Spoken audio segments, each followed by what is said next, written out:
Glórias a Deus, bênção por estarmos aqui mais uma vez reunidos, amém? Vamos orar para a gente começar. Senhor, obrigado por essa oportunidade, Pai, obrigado por estar conosco, Pai, nos auxiliando, nos ensinando. Dá-nos sabedoria e inteligência, Pai, para que possamos compreender mais ainda e que tenhamos um estudo abençoado e que compreendamos efetivamente aquilo que o Senhor quer que nós compreendamos, aquilo que o Senhor quis mostrar para nós quando escreveu, quando fez com que escrevessem o texto, né? A Bíblia. Esteja conosco, Pai, hoje e sempre, em nome de Jesus. Amém. Estamos então no nosso estudo bíblico, tratando constantemente do livro de Gênesis, né? Já vimos 32 capítulos até agora do livro de Gênesis, é um ano de estudo, né? E hoje a gente vai falar do capítulo 33 e das questões seguintes, né?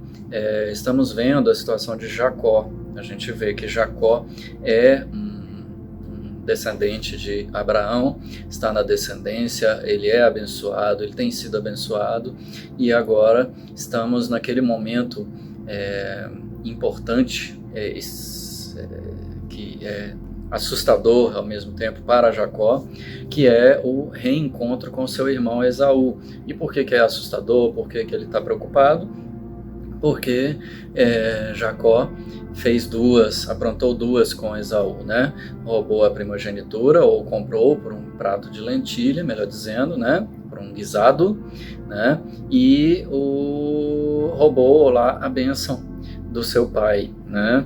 E essa foi muito pior, porque ele foi dissimulado, né? O guisado ou a compra da primogenitura foi um momento, né? Foi um oportunismo, digamos assim. Agora, quando rouba a primogenitura, quando ele busca lá a bênção do seu pai, rouba, digamos assim, a bênção do seu pai, foi tudo muito pensado, e houve engano e mentira mesmo, inclusive com a participação da mãe dele, né? Jacó, então, viveu lá nos tempos de Labão, porque viveu nas terras de Labão, né, com Labão, porque ele foi para lá, porque Esaú falou que ia matá-lo, né? E aí a sua mãe arquitetou para ele ir atrás da parentela para conseguir uma esposa, né? E dá tudo certo, de certa forma. Muita coisa ruim acontece naturalmente, muito engano, né? Jacó prova da mesma medida, de certa forma. Labão é um aproveitador, não deixa de ser, mas enfim, Jacó prevalece lá na sua bênção, né? E aí Jacó fica rico, incomoda e se vê na necessidade de sair. Ele sai, foge, tem um encontro com Labão, fazem aliança, tudo certo, né? E aí o que a gente vê é então Jacó voltando para a terra e para Canaã, e aí Esaú vindo ao seu encontro. O último momento mais emblemático do capítulo 32 é a luta de Jacó com o homem, que seja anjo, seja o próprio Logos, né? E a gente vê que ela tem um conteúdo muito mais espiritual do que físico. Jacó prevalece no sentido de que o homem não consegue ir embora, ele não deixa o homem ir embora, né? E aí o que ele faz? Dá um toque lá na coxa, na juntura da coxa, né? E faz com que Jacó o largue, tem aquela discussão, muda o nome para Israel, né? E então lutou com Deus, prevaleceu com Deus, né? E deixa de ser o usurpador e enganador, tá bem? Bom, aqui nós temos então capítulo 33 agora. Lembra que ele ficou sozinho, mandou todo mundo na frente, passaram o rio, e aí o 33 vem com a chegada ou o encontro de Jacó com Esaú. Vamos ler um bom trecho aqui e a gente faz alguns comentários.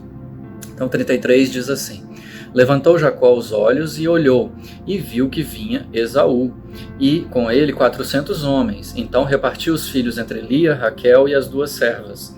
Pôs as servas e seus filhos na frente, Lia e seus filhos atrás destes, e Raquel e José por último. Ele mesmo passou adiante deles e inclinou-se à terra 7 vezes, até que chegou ao seu irmão.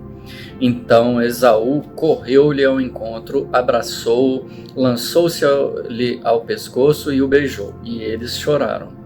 Veja que ele continua na sua estratégia de pôr todo mundo para frente, né, e ele ser o último. E o que aconteceu é que, na verdade, os dois se encontraram e Esaú milagrosamente está contente em encontrar Jacó, e eles se abraçam e choram, né? Então tem assim uma mudança em Esaú, aparentemente existe essa mudança milagrosa, no sentido de que Esaú não quer mais matar Jacó, e sim ele resgatou aquele amor fraternal para com Jacó, ou Israel, né? E aí prossegue no versículo 5.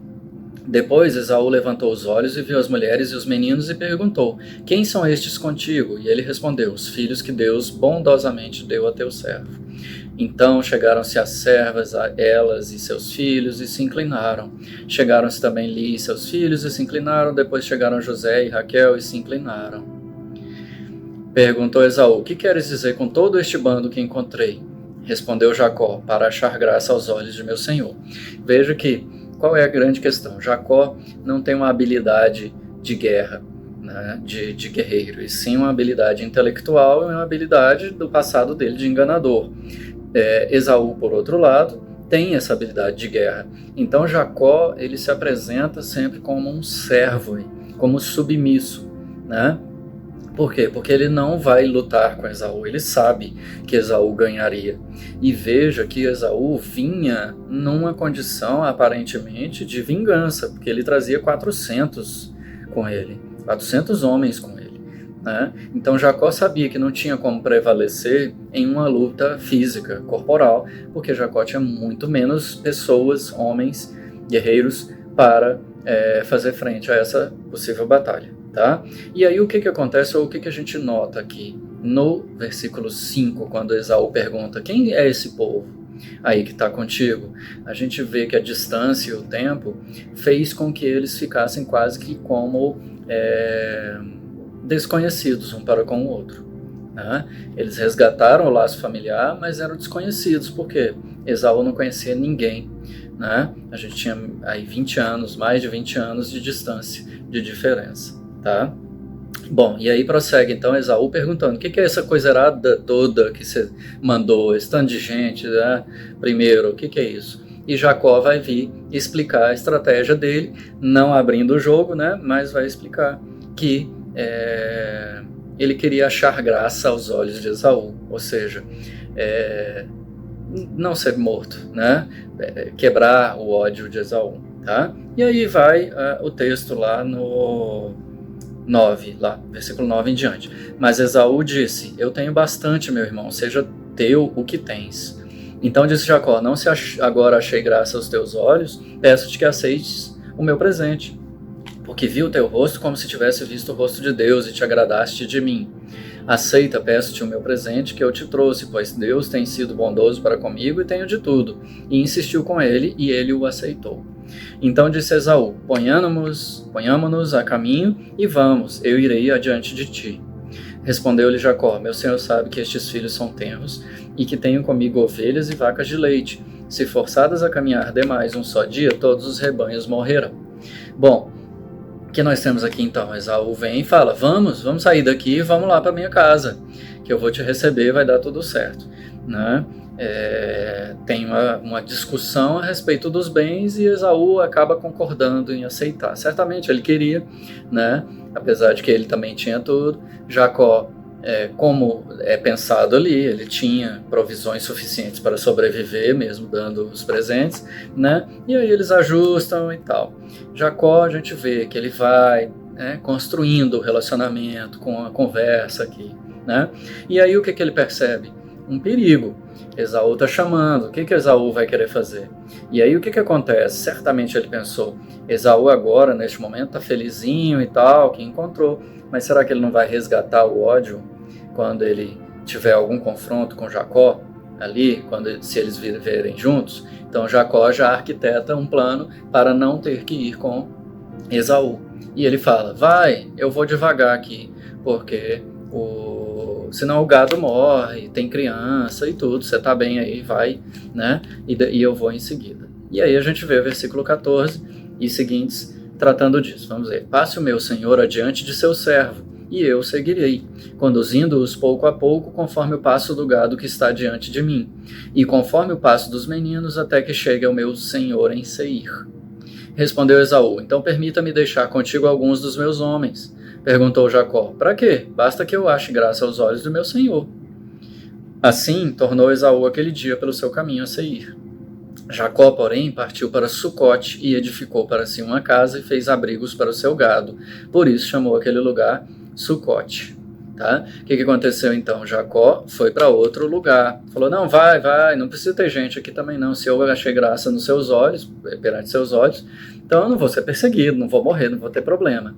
Né? E é isso que aconteceu. Então Esaú vai embora e vai com os seus homens. Né? E Jacó faz o quê? Vai para outro lugar, vai para Sucote. E edifica uma casa, o que aparentemente faz com que Jacó passe um tempo grande lá em Sucote. Não tem aqui dizendo quanto tempo, tá? O texto vai e continua a história de Jacó e ele não fala na perseguição, numa eventual perseguição de Esaú. O que parece que ficou um certo combinado ali, né? Esaú veio, abraçou, que bom que você está bem, beleza.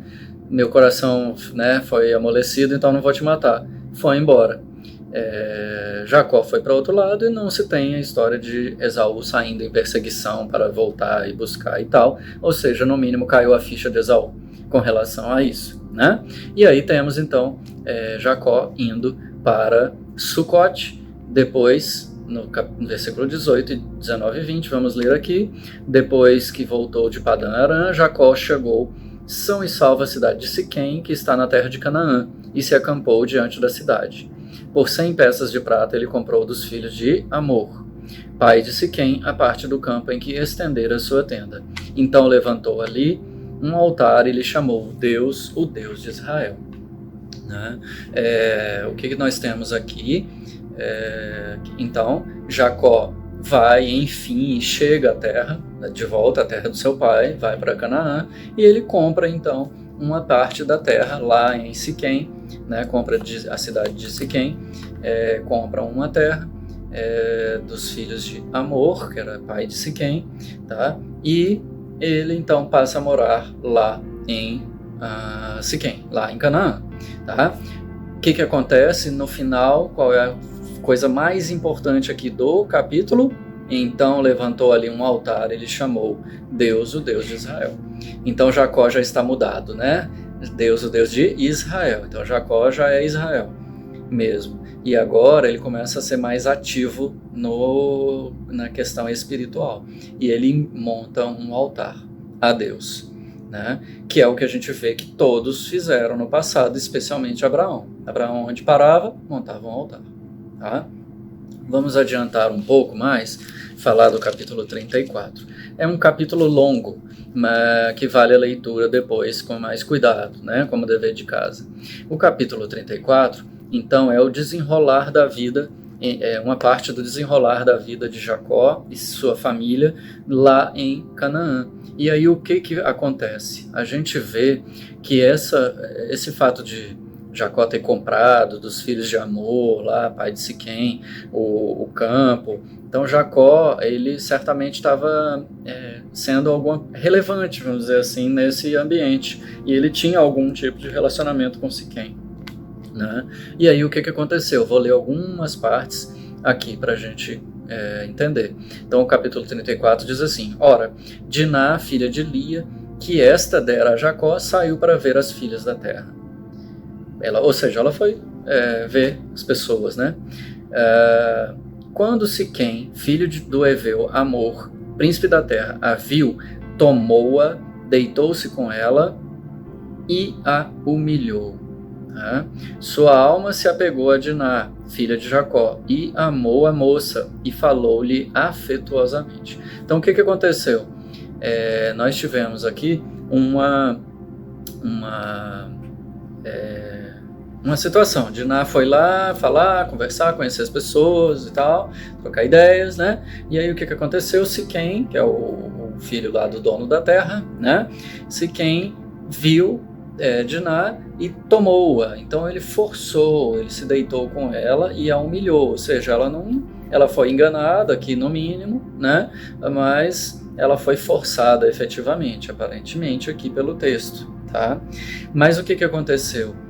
Quando o texto fala, sua alma se apegou a Diná e amou a moça e falou-lhe afetuosamente. Ou seja, ele mudou, ele cometeu mesmo um estupro aí, né? Forçou a barra, mas depois ele mudou a sua afeição por ela. Ele teve afeição por ela e a amou. Só que o que aconteceu? Ele já desonrou, né? Ele não casou e aí teve a relação, ele não pediu qualquer autorização, ele não, né, fez o que haveria de ser feito adequadamente. Por quê? Porque ele primeiro enganou, tomou, estuprou, ou seja, um estupro consentido, vamos dizer assim, né, porque no mínimo ele a enganou, ou seja, não tem isso, né, estupro consentido, né, ele a enganou, ela sem a consciência da coisa efetivamente, ela foi enganada e foi tomada, mas a palavra tomou é muito mais com relação à violência, tá? Então foi a força mesmo, o que aparentemente o texto indica. O coração dele quebrou-se, quebrantou e tal, no sentido do amor aí para com Diná, e aí agora a gente tem um movimento de Siquém para consegui-la como esposa, meio que remediando, né, tentando remediar. E aí o texto fala que Amor foi falar com Jacó, né? Jacó ficou quieto até que os seus filhos que estavam trabalhando viessem, tá? E ele compartilhou isso, todos souberam. Então o versículo 7 diz assim, ora, os filhos de Jacó tinham vindo do campo assim que souberam do caso. Entristeceram-se e iraram-se muito, pois Siquém havia cometido uma insensatez em Israel, deitando-se com a filha de Jacó, o que não se devia fazer, né? A gente tem aqui também um problema de miscigenação aqui, então isso afetava também o povo, né, de Jacó, de Israel, tá? E aí vem toda a defesa, eles ficaram com raiva, né? E aí o que aconteceu? Amor fez a proposta, vamos fazer uma espécie de aliança, né? A gente faz o casamento, vocês vão poder usar minha terra, propriedade, a gente a sua, aquele negócio, né? Vamos virar como se fosse assim uma só família, né? E aí tá lá no 12, aumentai de muito dote as dádivas e darei o que me pedirdes, somente dai-me a moça por esposa. Então eles estão tentando convencer, né? O que os filhos de Jacó pensaram e falaram? Não dá para fazer isso, né? Então o que a gente vai fazer? Vamos falar para ele que não dá para dar esse casamento, dar a filha, né, a Diná, em casamento, enquanto esse povo for incircunciso. Então todos sejam circuncidados, né? E eles concordaram, talvez cresceram o olho para com os bens também de Jacó, né? Viram que ele era abençoado e tal, além do grande problema que tinha criado, eles concordaram e fizeram isso e foram circuncidados. E aí o que acontece? Todos os homens da cidade fizeram a circuncisão.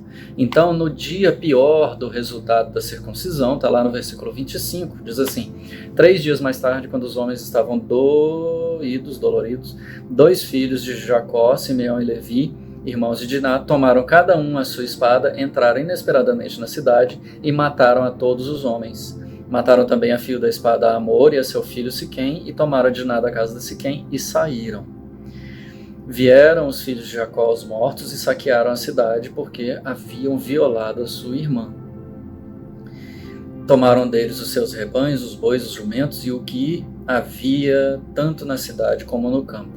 Todos os seus bens e todos os seus meninos e as suas mulheres levaram cativos e pilharam tudo o que havia nas casas.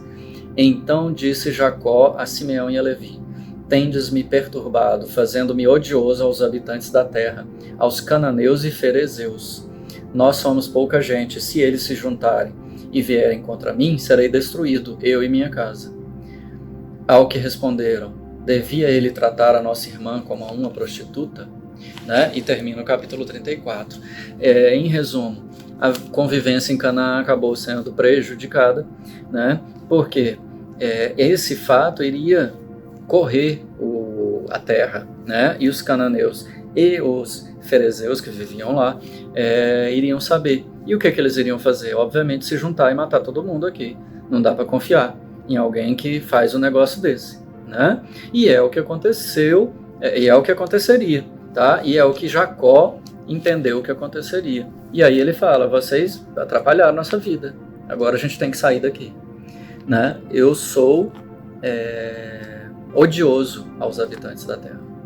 E aí a gente vê que os filhos de Jacó são coléricos mesmo, né? Agem sem pensar. E eles, na mesma hora, eles respondem: mas não estou nem aí para isso, vão tratar a minha irmã como prostituta?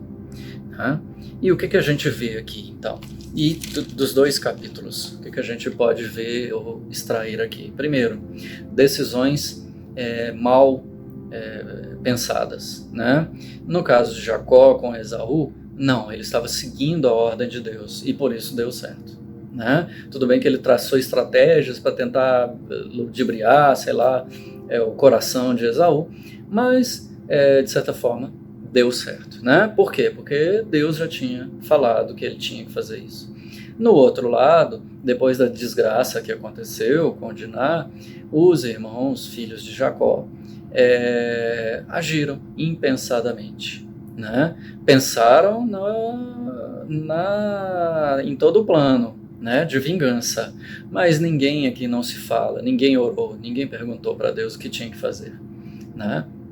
Ninguém, né? Nem Jacó até agora, tá? E aí a gente vai ver até no capítulo 35 depois que Deus vem e fala com Jacó para ele ir para outra terra, tá? Então a gente vê o cuidado de Deus, ainda assim, a gente vê ainda uma fraqueza de sacerdócio espiritual de Jacó. Jacó ainda não está pronto, a gente vê, mas a gente vê já um indício de que ele está mudando bem, tanto que ele faz o altar em função de Deus, né? Em adoração a Deus. Em resumo, uma mensagem muito forte é assim: qual é a sua prioridade? O texto mostra isso. Qual é a sua prioridade? O que você está priorizando? Está priorizando o seu bem-estar ou Deus? Em que lugar Deus está na sua casa? Em que lugar Deus está em você? Ele está em você? Essa é uma pergunta que se faz. Em que momento você está lembrando de Deus? Tá? E uma segunda é: onde está a longanimidade? Onde está a sua paciência? Onde está o amor? Você está exercitando? Você tem o fruto do Espírito? Você tem exercitado isso?